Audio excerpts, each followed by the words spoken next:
Magandang gabi, Oriental Mindoro. Ikadalawampu sa buwan ng Hunyo taong 2014. Ito po ang TVNet Newsline. At sa ulo ng ating mga balita, ordinansang magpapatatag sa BEMONC na mangangalaga sa mga ina at sanggol, tampok sa public hearing ng Sangguniang Panlungsod.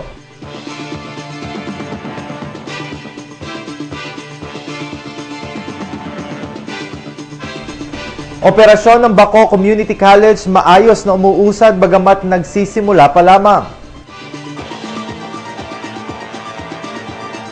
At posting ng mga iligal na kahoy na nasabat sa bayan ng Baco, sinimulan na ng DENR.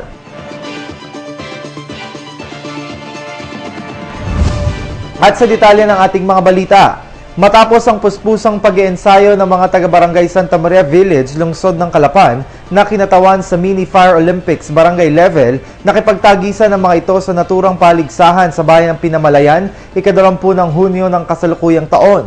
Matatandaang nahirang ang naturang barangay bunsod sa isinagawang pagsasanay nitong nakaraang buwan ng Mayo na kinabibilangan ng mga kabarangay o ng mga barangay fire brigade sa buong lungsod. Samantala, 9 na grupo sa buong lalawigan ang nagtagisan ng pag-apula ng apoy sa pamamagitan ng Busted Hose Relay, Fire Extinguisher Relay at Bucket Relay.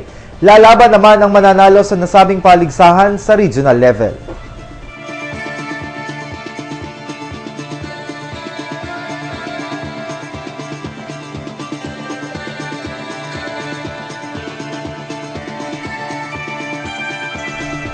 Sa ibang balita, mula nang pumasok ang panahon ng tag-ulan nitong ika-10 ng Hunyo, 34.8 mm ang pinakamataas na average ng rainfall amount na naitala ng Calapan Pag-asa matapos ang malakas na pag-ulang naranasan nitong ika-17 ng buwang kasalukuyan.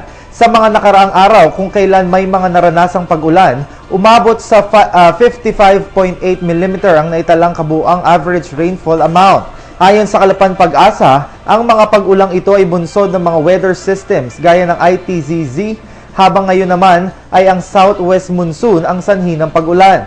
Gayunpaman, hindi pa rin nawawala ang init kung saan noong ika-17 ng Hunyo, matapos ang malakas na pag-ulan ay naitala ang pinakamataas na temperatura mula nang pumasok ang nasabing buwan na nasa 34.2 degrees Celsius. Kaugnay nito, bagamat tag-ulan na, hindi pa rin nila inaalis ang posibilidad na maranasan sa ilang panig ng bansa ang El Nino na maaari umanong maramdaman sa huling quarter ng taon at magiging kapansin-pansin ang mas kakaunting pag-ulan.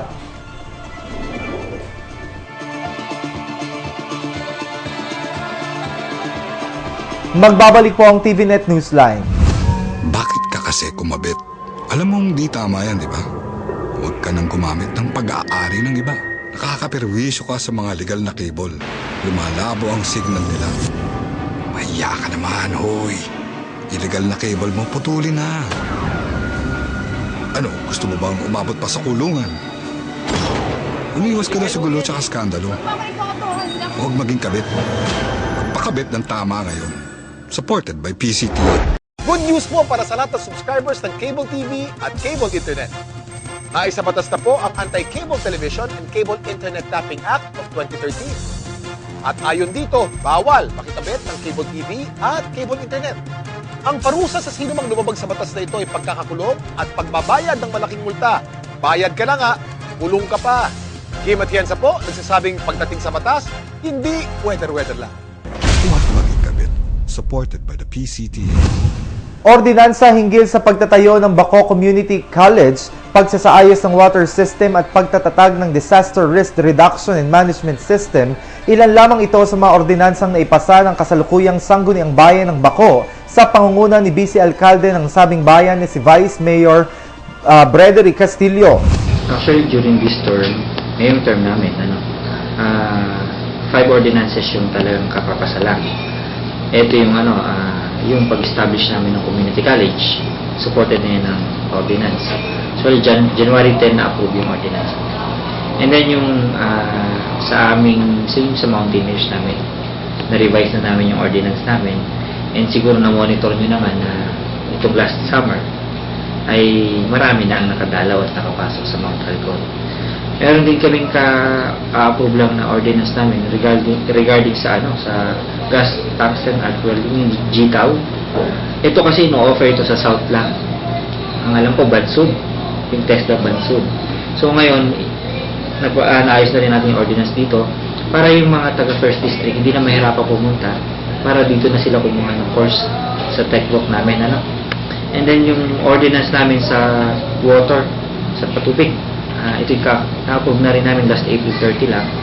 And yung certification lang ang hinihintay ng national para mabigay sa amin. Actually may propose kami na 10 million plus para sa water system na magagaling ng DILG.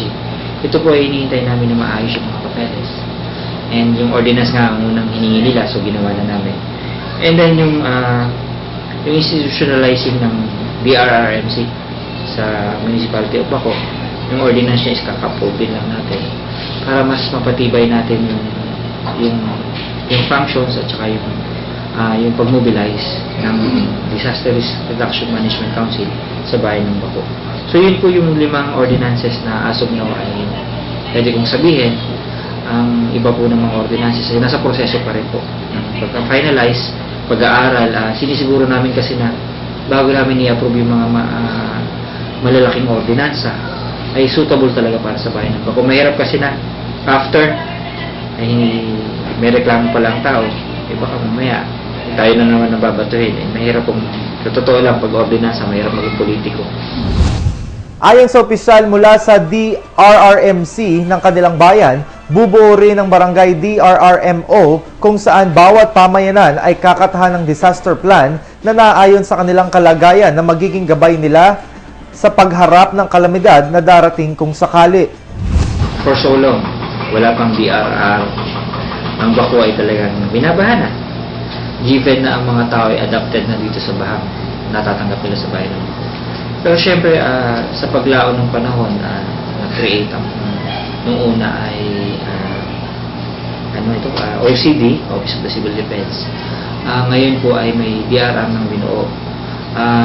Ito ay kumbaga tinututukan ng buong LGU sa pagtatayo ng sarili niyang DRRMO ng office para po yung bawat barangay natin is matutukan niya by creating their own yung BDRRMO. At dito po sa prosesong ito na nabibigyan natin ng tamang edukasyon yung mga pamayanan. May mga pagsasanay ng idinaos at may mga kagamitan na rin silang naipundar na maaaring magamit sa pagresponde. Maliban dito, nagmo-monitor na rin sila 24 oras sa mga kaganapan sa kanilang bayan at handang rumisponde anumang oras na kinakailangan. Kung ikukumpara sa PSD, hindi pa tayo ganun ka-equip. Pero yung klase ng disaster na pwedeng dumating, meron po tayong magagamit. We have our own rescue vehicle, medical equipments, mga kits na pwede mong gamitin. Actually, yung ating rescue vehicle, sa bayan ng Baco kasi, palibasa, ito isang medyo hindi pa ganun kaunlad na lugar. Marami ang nagkakasakit. Yung rescue vehicle, laging ambulance na rin yan. So, sa lahat po. Pero, with respect to PSD, lagi namin partner yan pagkakailangan. Tinatawagan ko yan si Bechoy, yung personnel. Like PDRR, lagi namin ka-partner yan. Pag kailangan namin dito, tawag lang namin dito sila.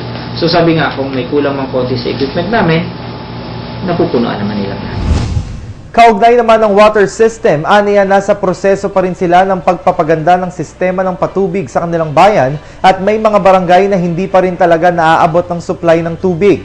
May hinihintay aniya silang pondo na gagamitin sa pagsasaayos ng water system sa kanilang bayan. Sa water system po, talagang sabi ko nga ay on the process of developing, upgrading yung water system. Hindi pa ganun, hindi nga namin masuportahan lahat ng barangay sa tubig. Pero wag po kayong mag-alala, yung updates to full dyan, basta po dumating yung pondo namin, bibigay ko sa inyo ng maliwanag. Basta sa akin po, nasa proseso kami ng pagsasaayos ng aming patubig dito sa bayan. Samantala, masusi nilang pinag-aaralan sa kasalukuyan ang rebisyon ng Revenue Code ng kanilang bayan na matagal nang hindi nababago dahil naisaan nilang makatiyak na matatanggap ng mga tao ang anumang magiging pagbabago dito. Ang ginagawa namin sa kanya, mas masusing pag-aaral. Tinitingnan namin yung updates ng mga fees, Dahil kung ito ba ay competitive o ito ay talagang yung kaya ng mga tao. Kasi matagal na eh. 90s pa yung huling revenue code namin. So kung titingnan mo, mas malaki yung magiging increase sa mga bayarin. So pinag-aaralan natin na matanggap ng mga tao. Sa huli, binigyang diin ni Vice Mayor Castillo na ang lahat ng ito ay para sa pagkamit ng hangaring umunlad ang bayan ng Baco.